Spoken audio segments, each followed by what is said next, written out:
బాధలు, బాధ్యతలు ఎక్కువై భారంగా కూర్చున్న భర్త గారికి భార్య భరోసా చెబుతూ బాధ్యతగా చేసి పెట్టిన బిర్యానీ. చూద్దామా ఎలా చేసుకున్నామో? ఓలక్క ఏంటే నీకు అన్ని బాధలు, బాధ్యతలు ఎక్కువైపోయినాయి అనుకుంటున్నారా?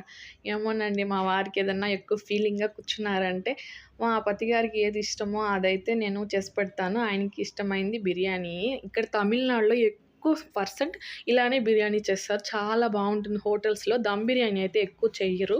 ఇలా కుక్కర్ బిర్యానీ అంటే వాళ్ళు నార్మల్‌గా గిన్నెలో చేస్తారు. బావుంటుందండి. ఇలానే చేయండి మీరు. టేస్ట్‌గా ఉంటుంది. ఫస్ట్ అయితే ఆయిల్, ఘీ యాడ్ చేసేసుకొని బిర్యానీ దినుసులు, ఆనియన్స్, కట్ చేసుకున్న పచ్చిమిరపకాయలు, అల్లం వెల్లుల్లి పేస్ట్, కొత్తిమీర, పుదీనా, టమాటా వాడ్చుకున్నాక కొంచెం కారం, ఉప్పు, పెరుగు, బిర్యానీ మసాలా, చికెను. తర్వాత రైస్ వేసేసుకోవాలి.